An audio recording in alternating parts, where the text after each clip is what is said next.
일상생활에서 알아두면 좋을 알기 쉬운 생활의 법령에 관한 이야기 한번 나눠보도록 하겠습니다.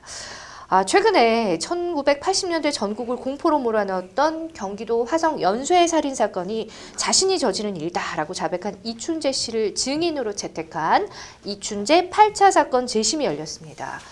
이춘재는 해당 재판에서 범인만이 알 수 있을 법한 디테일한 묘사를 하면서 본인이 범인임을 인정했다고 하는데, 이로 인해서 해당 사건에 대한 관심 또한 더욱 높아지고 있죠. 오늘 알기 쉬운 생활 법령의 주제는요, 억울한 20년 옥살이, 재심으로 충분한 보상 받을까입니다. 우선 제가 알기로도 재심이라는 자체가 쉽지 않은 걸로 알고 있는데, 임 변호사님, 재심의 요건이 어떻게 되나요? 네, 맞습니다. 우리 형사소송법 제420조에서는 재심이 가능한 사유를 열거하고 있는데요.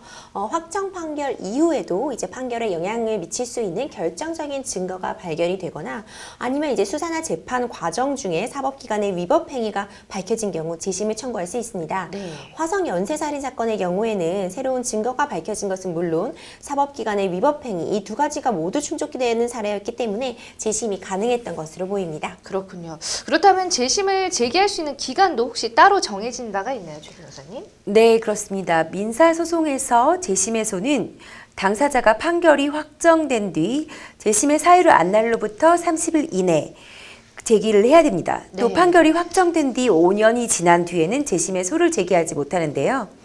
그에 반해서 형사소송의 경우 재심의 청구는 형의 집행을 종료하거나 형의 집행을 받지 아니하게 된 때에도 할 수 있습니다. 그러면요, 이 재심을 하게 된 화성 연쇄 사건, 살인 사건의 경우에는 어떻게 해서 재심이 가능하게 된 건가요? 네, 이번 사건의 경우에는 경찰이 이제 혹시나 해서 이제 이춘재의 DNA를 이제 맡기게 되었는데, 이제 네. 국가수의 감정을 맡긴 그 이춘재 사건의 증거물에서 DNA가 검출이 됐던 것이죠. 이 DNA를 증거를 가지고 찾아간 경찰에게 이제 이춘재는 예상보다 더 많은 살인 사건에 대해서 자백을 했습니다. 여기에 윤 씨가 이제 억울하게 옥살이를 했던 이 사건도 포함이 되어 있었는데요. 이를 기반으로 수원지방법원은 2달 동안의 심리를 거쳐 윤 씨 사건의 재심 개시 결정을 내렸습니다. 그렇군요. 때문에 진범은 나타났지만 억울하게 누명을 쓰고 무려 20년간이나 옥살이를 한 우리 윤 씨에 대한 관심 또한 뜨겁습니다. 저도 얼마 전에 그 예능 프로그램에서 보고서 너무 가슴이 아프더라고요. 자, 최종적으로 만약에 무죄가 확정이 된다, 이랬다면 윤 씨는 충분한 보상을 받을 수가 있을까요? 어때요? 네, 윤 씨가 무죄로 최종 판결을 받게 되면 형사보상금 수령이 가능합니다. 일반적으로 형사보상금은 선고가 된 때 그 해의 최저임금의 5배 안에서 이뤄지게 되는데요. 네. 19년 6개월간 복역을 한 윤 씨의 경우는 하루 8시간씩 최저임금의 5배를 적용할 경우에 대략 17억 6천만 원 정도의 형사보상금을 수령할 수 있을 것으로 예상되고 있습니다. 아이고, 다행입니다. 네. 자, 이 외에도 정신적 손해보상도 당연히 좀 이루어져야 되지 않을까 싶은데요. 어떻게 보세요? 네, 당연히 이루어져야겠죠. 예. 이제 최소한의 보상뿐만이 아니라 이 잃어버린 시간에 대한 그 정신적 보상도 이루어질 수 있을 것으로 보이는데요. 자신이 일하던 경운기 수리점에서 저녁 식사를 하다가 윤 씨는 그 경찰을 불법 체포를 당했습니다. 네. 또한 당시 윤 씨를 조사하는 과정에서 가혹행위를 한 정황도 확인이 되었고, 이를 이겨내지 못하고 결국 허위 자백에 이르게 되었는데요. 그로 인해 윤 씨는 지난 20년간의 시간을 잃었고 억울한 옥살이를 해야만 했습니다. 네.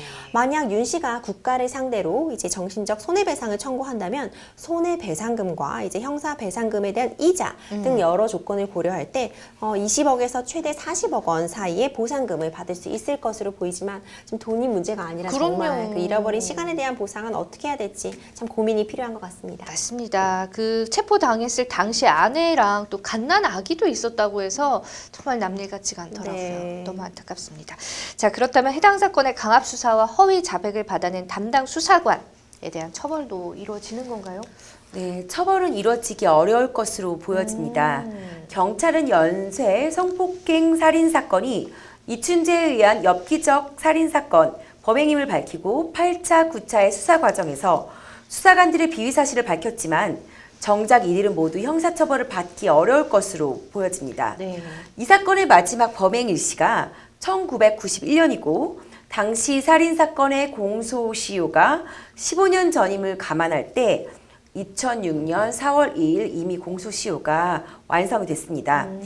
따라서 그 수사 참여 경찰관은 공소시효가 완성됐기 때문에 공소권 없음의 의견으로 송치된 바가 있습니다. 아이고, 그렇군요. 자, 원래 모든 사건에는 공소시효가 정해져 있잖아요. 그 살인죄는 근데 이제 공소시효가 적용되지 않는다는 날이 있습니다. 이게 무슨 얘기인가요? 네, 이제 사람을 살해한 범죄로 이제 사형에 해당하는 범죄에 대해서는 이제 공소시효가 적용되지 않습니다. 이러한 살인에 대한 죄의 공소시효 적용 배제는 2015년 7월 31일부터 시행이 되었으나 그 전에 전한 범죄도 아직 공소시효가 완성되지 아니한 경우에는 적용이 되는 것으로 판단이 되고 있습니다. 예. 하지만 이제 영아 살해 그리고 촉탁 승낙살인, 자살 교사 방조에는 법정형에 사형이 포함되어 있지 않기 때문에 여전히 공소시효가 있는 상태입니다. 아, 사형일 경우에는 포함되지 네, 않는다라고 그렇습니다. 생각하면 되겠네요. 자, 그런가 하면 세간을 놀라게 한 구유정 사건의 하나인 의붓 아들 살인 사건.